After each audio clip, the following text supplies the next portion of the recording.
We all interact with Microsoft, but we don't think of your company as a security company. Tell us about your efforts in that area.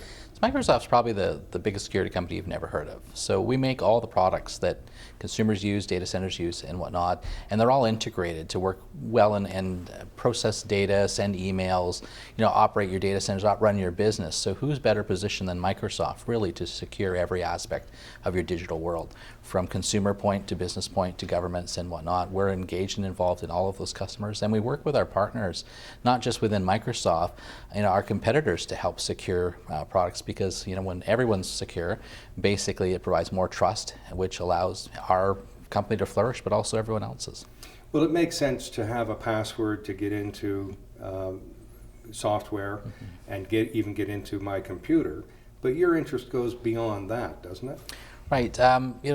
Your email is at the foundation of everything you do. So everything you sign up for, main communication points, are all via email. And of course, most email goes through our Outlook products or Microsoft Office 365, even some of our older legacy products like Hotmail and whatnot. So we have a really good interest in making sure that main point is very well secure. But as that information all passes through our systems, we have telemetry that no other company can have, based on just the sheer number of websites we operate, our data centers we operate, and then the number of attacks we're receiving on all of those systems gives us an idea well in advance of what anyone is seeing in terms of threat intelligence in the marketplace. What are the websites you operate? Well, just our own website, Microsoft.com, as well as our office is under constant attack from threat actors of all kinds, and also all the data centers and operations of systems we operate for companies on their behalf. And yet, let's assume that you are doing a stellar job, the best that could possibly be done. The chain is only as strong as its weakest link, and in the Target cyber breach, it was a third-party supplier.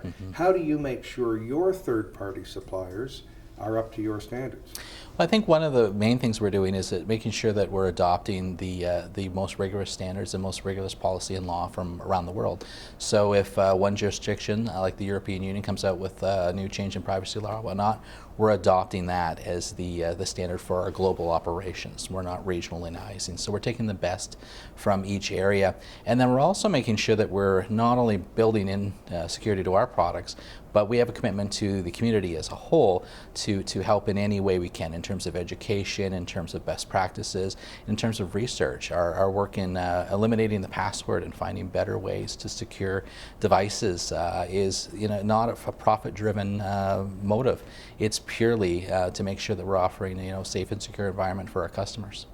Well, it sure seems we need a uniform approach around the world. A lot of treaties on the order paper at the UN, Tallinn Manual, your white paper, etc. But what does a national government like, let's say, America, think of you adopting a standard that was made in Europe? That's kind of extraterritoriality for many Americans, isn't it? And I think we need to stop thinking like that, because cyber criminals and threat actors, state and proxy actors, don't think about borders. Really, they think about targets. And the more we nationalize data and the more we segregate data, the less we have of intel to share with each other, best practices to share, and the best safer we are to fight these actors. They cooperate. When you go on dark markets, you see them selling services, selling best practices, interacting to better provide services for attacks. Well, and isn't that ironic, because so many of us think of the World Wide Web and globalization and the internet and so on as positive things, but the terrorists have their own version of that. Yeah, and I believe it was Director Mulder who said, Rome built roads to expand its empire, and that's how they deployed their military and their trade. But it was those same roads that led the barbarians back to bring down the fall of Rome. And you'll remember from your American history, it was the macadamized road that ended up in northern outskirts of Washington that gave the Confederate Army a great advantage. So I think the British arrived in 1814 as well. Similar tactics. Yeah. Okay, those who could not come to this conference and hear you, I'm sure, are jealous, but please give them free advice. What should they do? Computers at home, in small businesses, and even in large businesses. Really, I think the main consideration is cyber attacks are not happening nation to nation anymore. You've got threat actors that are cyber criminals all the way to nation states. They're really attacking businesses, and they're attacking individuals because that's where the most damage can be done. If you look at North Korea's attack on Sony, it was in retribution for a political activity, basically a movie that embarrassed their leader, and they attacked Sony, the corporation, and individuals by releasing damaging information and whatnot. So businesses and individuals are now at the front line for not only these criminal attacks, but also in the line of nation-state attack. And we're seeing traditional ideas of policing, traditional ideas of military response, they're blurring. And never before in human history have we seen the individual or the business be the focus of attacks during peacetime.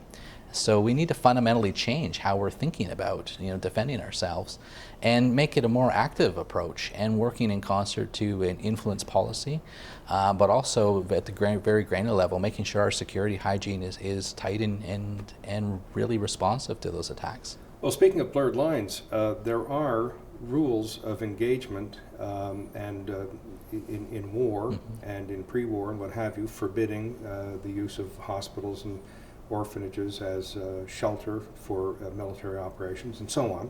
However, they're so blurred because the military use the civilian power grid and civilians use GPS, so it's going to be very difficult to assume that those existing laws that were designed, around World War II are going to work 75 years later. Well, and the differences are the vast majority of infrastructure that we rely on, power, heat, everything, is in the hands of private, either private organizations or corporations at this point. It's not controlled by the government as it was that time.